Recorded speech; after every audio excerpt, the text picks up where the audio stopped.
एक बार एक बहुत ही दुखी व्यक्ति एक महात्मा के पास आकर कहता है, मैं अपने जीवन से बहुत दुखी हूँ। मैं अपनी बीवी, बच्चों और अपने परिवार को भी खुश नहीं रख सकता। मैं अपने लिए भी कुछ नहीं कर पा रहा। कभी कभी तो मुझे अपनी जिंदगी को खत्म कर देने के भी ख्याल आते हैं। आप इतनी साधनाएं करते हैं, इतनी तपस्या करते हैं, क्या आप मुझे कोई ऐसा मार्ग बता सकते हैं जिससे मैं अपने बुरे वक्त से बाहर आ सकूं? मेरा बहुत बुरा समय चल रहा है। 2 वक्त की रोटी का इंतजाम करना भी मेरे लिए बहुत मुश्किल हो गया है। अब आप ही बताएं कि मैं ऐसे वक्त में मैं जिंदा रहूं तो कैसे रहूं? कैसे अपने परिवार को खुश रखूं? कृपया करके कोई साधारण सा तरीका बताने की कृपा करें ताकि मैं आसानी से समझ सकूं, क्योंकि मैं बहुत पढ़ा लिखा नहीं हूं। अगर आप बड़ी से बड़ी ज्ञान की बातें करेंगे तो शायद मैं कभी समझ भी नहीं पाऊंगा। ये सुनकर महात्मा ने मुस्कुराते हुए कहा कि तुम एक काम कर सकते हो। फिर महात्मा ने सामने की ओर इशारा करते हुए कहा कि उस ऊंची पहाड़ी पर एक मंदिर है और उस मंदिर के पास चींटियों का एक घर है जहां पर हजारों चींटियां रहती है। तुम्हें सुनने में बड़ा अजीब लगेगा, लेकिन वो चींटियां उस मंदिर की जमीन को खराब कर देती है, उस मिट्टी की उपजाऊ शक्ति को खत्म कर देती है, जिसके कारण वहां पर कोई भी पेड़ या कोई भी घास पनप नहीं पाती है। तुम मेरा एक काम करो, उसके बाद मैं तुम्हें तुम्हारे सवालों के जवाब दूंगा। तुम 7 दिन तक रोज उस पहाड़ी पर जाओ और उस चींटियों के घर को तहस नहस कर दो, उसको तोड़ दो। जब भी तुम्हें कोई चींटियों का घर दिखे मंदिर के आसपास तो उसे वहीं पर तहस नहस कर देना, लेकिन याद रहे घर को तोड़ने में कोई भी चींटी मरनी नहीं चाहिए। इस बात को समझने का प्रयास करते हुए वो युवक वहां से चला गया। शायद उसको कुछ समझ में नहीं आया था कि महात्मा जी ऐसा क्यों करवा रहे हैं। तो वो उन चींटियों पर अन्याय कर रहे हैं, उनका घर तोड़वा रहे हैं, उन्हें नुकसान पहुंचा रहे हैं। आखिर कौन महात्मा ऐसा करेगा? लेकिन फिर भी उस महात्मा की बात मानते हुए वो अगले दिन से ही पहाड़ी पर जाना शुरू कर देता है। जब वो पहले दिन पहाड़ी पर पहुंचता है तो देखता है कि बहुत सारी चींटियां अपना खाना जुटाने में लगी हुई है।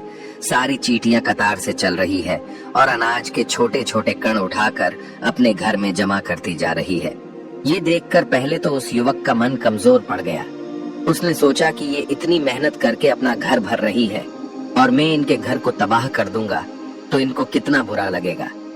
लेकिन फिर उसने उस महात्मा की बात याद करते हुए उस घर को तोड़ना शुरू कर दिया। जल्द ही चींटियों में हाहाकार मच गया। वो इधर उधर दौड़ने लगी। अभी तक जो कतार से चल रही थी अब वो बिखर गई और इधर उधर अपनी जान बचाने के लिए भागने लगी। थोड़ी देर में घर टूट गया और सारी चींटियां इधर उधर छुपने के लिए भाग चुकी थी। ये करने के बाद वो युवक दुखी मन से वापस अपने घर पर लौट आया। उसका मन परेशान था, दुखी था, पश्चाताप से भरा हुआ था। फिर उसने अपने बिस्तर पर रात में लेटे लेटे ही सोचा कि अब तो उन चींटियों का घर तबाह हो चुका है, अब वहां वापस जाने का क्या फायदा होगा, क्योंकि चींटियों का घर तहस नहस करने के लिए महात्मा जी ने कहा था, जो मैं कर चुका हूँ। लेकिन फिर कुछ सोचकर अगले दिन उसने फिर से जाने का निश्चय किया और अगले दिन सुबह सुबह उठकर वो वापस उसी पहाड़ी पर पहुंच जाता है। पहाड़ी पर पहुंचकर वो उसी जगह पर पहुंचता है जहां पिछले सुबह उसने उस घर को तहस नहस कर दिया था। लेकिन वो ये देखकर चौंक जाता है कि उन चींटियों ने फिर से अपना घर उसी जगह पर बना लिया था और अब वो फिर से अपने घर के लिए सामान इकट्ठा करने में जुटी हुई थी। उस आदमी को देखकर लगा कि ये चींटियां कितनी मूर्ख है। इनको पता है कि कल ही इनका घर इसी जगह पर तबाह किया गया था और उसी जगह पर उन्होंने अपना नया घर भी बना लिया। और ये सोचकर वो आदमी हंसने लगा। लेकिन फिर से महात्मा की बात याद करते हुए उसने उन चींटियों का घर फिर से तबाह करना शुरू कर दिया। फिर से उन चींटियों में हलचल मच गई और थोड़ी देर में वो चींटियां इधर उधर अपनी जान बचाने के लिए भागने लगी। कुछ ही देर में उनका घर फिर से नष्ट हो गया और वो युवक थोड़ा संतोष के भाव से कि इस बार तो मैं अच्छी तरह से उस घर को तबाह कर दिया है, अब तो वो चींटियां यहाँ पर अपना घर बना ही नहीं पाएंगी। इसीलिए जाने से पहले उसने उस घर पर ठंडा पानी भी डाल दिया ताकि चींटियां वहां पर अपना घर न बना सके। और इस तरह अपना कर्म पूरा करके वो युवक फिर से अपने घर लौट आया। आज रात में सोते वक्त फिर से वो युवक यही सोच रहा था कि क्या महात्मा ये सही काम करवा रहे हैं? क्या किसी का घर तबाह करना किसी सिद्ध पुरुष को शोभा देता है? क्या हो अगर वो महात्मा सिद्ध पुरुष हो ही ना, क्या होगा अगर वो मुझे बेवकूफ बना रहे हो? लेकिन फिर उसने निश्चय किया कि मैं अपने काम को पहले पूरा कर लेता हूँ।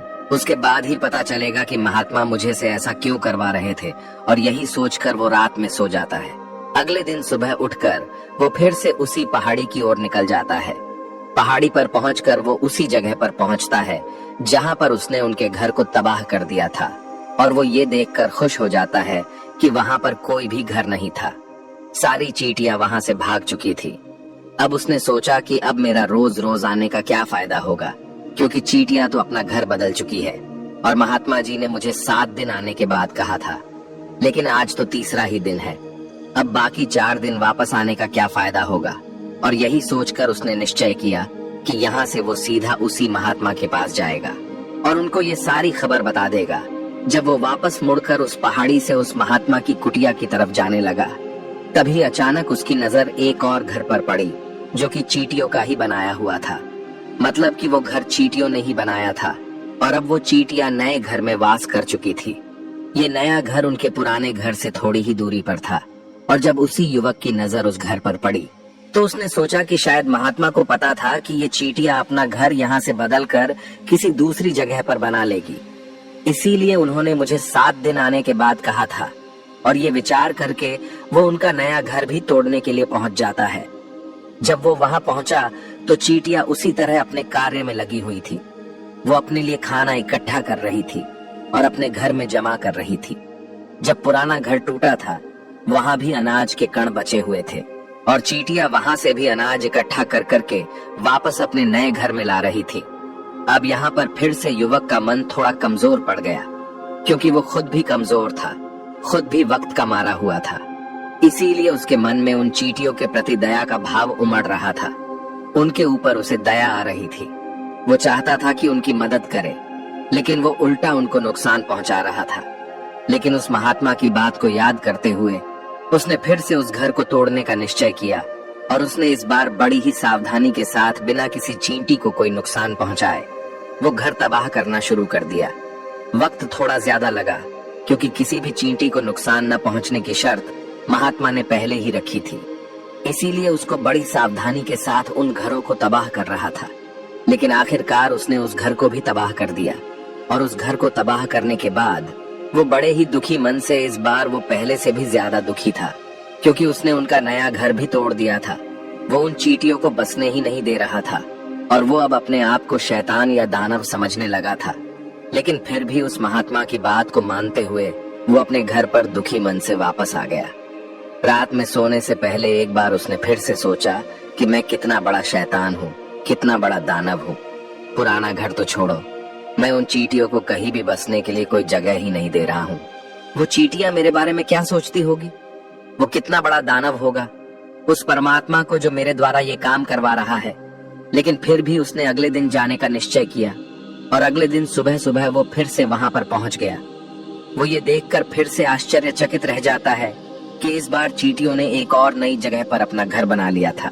वो तो पहले से भी ज्यादा ऊर्जा के साथ काम कर रही थी, और उन्होंने एक रात में पहले से भी बड़ा घर बना लिया था, और अब वो फिर से अपना अनाज और खाना इकट्ठा करने में जुटी हुई थी। ये देखकर उस आदमी को लगा कि ये चींटियां किस मिट्टी की बनी हुई है। मैं उनको बार बार यहाँ से भगाने की कोशिश कर रहा हूँ, और ये वहीं पर अपना घर बना लेती है। क्या इनको पता नहीं है कि मैं यहाँ पर कभी भी बसने नहीं दूंगा? ये चींटी है, दिखने में इतनी छोटी है, लेकिन फिर भी ये मुझसे हार नहीं मान रही है। बड़ी ताज्जुब की बात है। और इस बार उसने गुस्से में उस घर को तहस नहस करना शुरू कर दिया। लेकिन इस बार तहस नहस करते हुए कुछ चींटियां वहीं पर मर गई, उसके पैरों तले कुचल दी गई। कुचलने के बाद जब वो अपने अहंकार से बाहर आया तो उसने देखा कि गुस्से में उसने उन चींटियों को कितना क्षति पहुंचा दी है।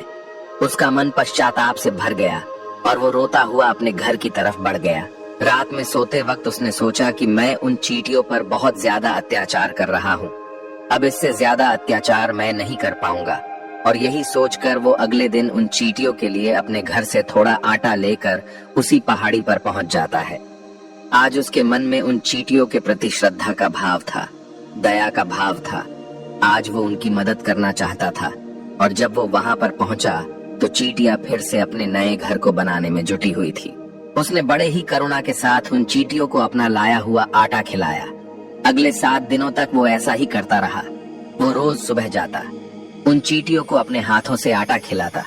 7 दिन के बाद वो युवक उस महात्मा के पास पहुंचकर हाथ जोड़कर बोलता है कि हे महात्मा जी, मुझे माफ कर देना। मैंने उन चींटियों का घर तबाह करने के लिए बहुत कोशिश की। मैंने उनका घर तबाह किया भी। 1 बार नहीं 4 बार मैंने उनका घर तोड़ा। उसके बाद मैं हिम्मत नहीं कर पाया, उनके घर को नहीं तोड़ पाया। मैं समझ सकता हूँ कि मैं आपका काम पूरा नहीं किया और इसके बदले आप मुझे तरीका भी नहीं बताएंगे जो कि मुझे मेरे बुरे समय से बाहर निकाल सकता है। लेकिन मुझे इसका कोई परवाह नहीं है। मुझे लगता है कि मैंने जो किया वो सही किया, इसीलिए मैं आपसे आज्ञा लेकर वापस जा रहा हूँ। कृपया मुझे वापस अपने घर जाने की आज्ञा दीजिए। ये सुनकर महात्मा ने मुस्कुराते हुए कहा कि अरे बेटा, कहाँ चल दिए? रुको तो सही, जलपान तो कर लो। थोड़ी देर ठहर जाओ, उसके बाद चले जाना। और ये कहकर वो महात्मा उस युवक के लिए पानी लेकर आते हैं। पानी पिलाने के बाद महात्मा उस युवक से पूछते हैं कि तुम मुझे ये बताओ कि आखिर तुम उन चींटियों का घर तबाह क्यों नहीं कर सके? वो चींटियां तो छोटी है और तुम इतने विशालकाय हो, फिर भी तुम उन छोटी छोटी चींटियों का घर तबाह नहीं कर पाए। कहाँ है तुम्हारी शक्ति, तुम्हारा बाहुबल? इसका जवाब देते हुए उस युवक ने कहा कि हे महात्मा, मैंने उन चींटियों का घर तबाह कर दिया था। बार बार किया था। एक बार तो अपने गुस्से में उन चींटियों को भी हानि पहुंचा दी थी। लेकिन जिस दिन मैंने उनको हानि पहुंचाई, उसी दिन मुझे लगा कि मैं उनको क्यों हानि पहुंचा रहा हूँ, क्यों इनको इतनी तकलीफ दे रहा हूँ। और उसी दिन से मैंने उनको क्षति पहुंचाने की वजह, नुकसान पहुंचाने की वजह उनकी सहायता करनी शुरू कर दी। ये सुनकर उस महात्मा ने कहा कि ये ही तो सीखने की बात है। एक छोटी सी चींटी हमें जीवन का संदेश दे जाती है। मैंने तुम्हें उन चींटियों का घर तबाह करने के लिए नहीं भेजा था।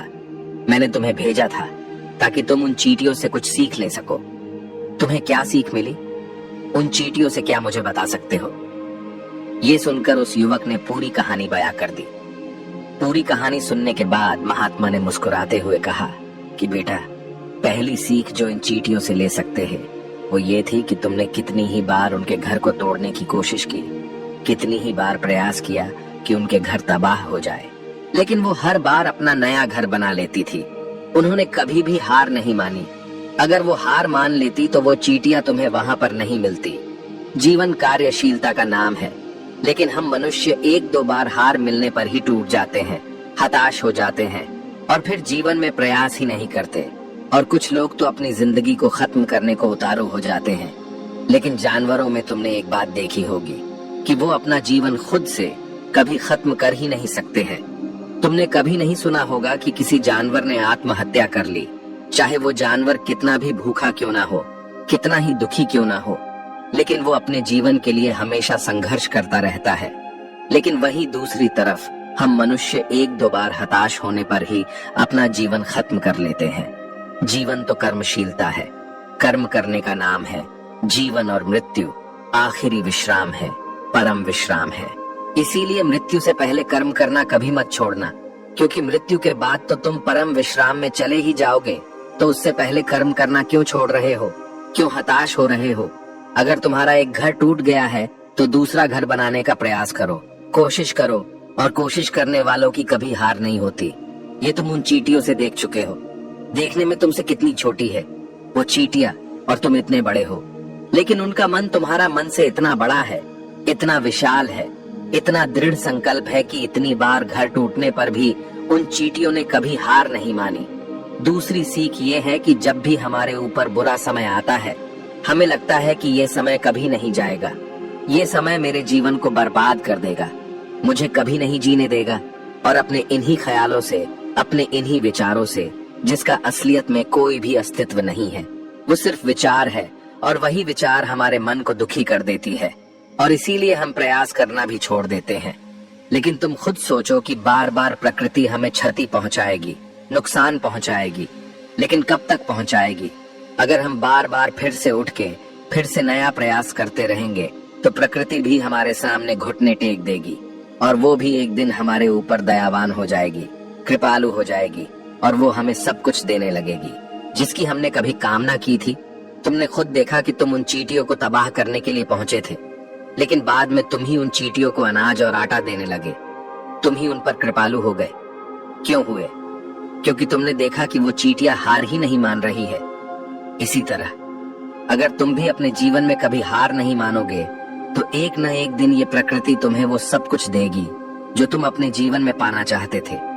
इसीलिए 2 सीख याद रखना, कर्मशीलता कार्य करते जाना, और दूसरा कि एक न एक दिन प्रकृति तुम्हारी उस कर्म का परिणाम तुम्हें जरूर देगी। तो दोस्तों, मैं आशा करता हूँ कि आपको इस वीडियो से काफी कुछ सीखने को मिला होगा।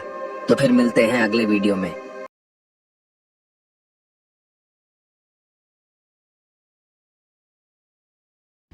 হ্যালো বন্ধুরা, যদি আমার চ্যানেলটা ভালো লেগে থাকে চ্যানেলটা সাবস্ক্রাইব করবে অবশ্যই। আর পরে আরও ভিডিও দেখার জন্য বেল বাটনটা অন করে দিও, যাতে নোটিফিকেশানটা খুবই তাড়াতাড়ি তোমার ফোনে চলে যায়। আর ভিডিওটা কেমন লাগলো না লাগলো, কোথায় ভুল বললাম, কোথায় কী হলো, কী বুঝতে পারলে না, অবশ্যই কমেন্ট করে জানাও। পরের বার আর একটা ভিডিও বানিয়ে দেবো, তোমার ডাউট ক্লিয়ার হয়ে যাবে। কিন্তু ভিডিওটা কেমন লাগলো অবশ্যই কমেন্ট করে জানিও। অবশ্যই চ্যানেলটা সাবস্ক্রাইব করবে এবং কমেন্ট করতে ভুলবে না। এইটুখানি আপনাদের কাছে আমার অনুরোধ, প্লিজ প্লিজ প্লিজ চ্যানেলটা সাবস্ক্রাইব করো এবং কমেন্ট করো প্লিজ, লাইকটাও করবে তার সাথে।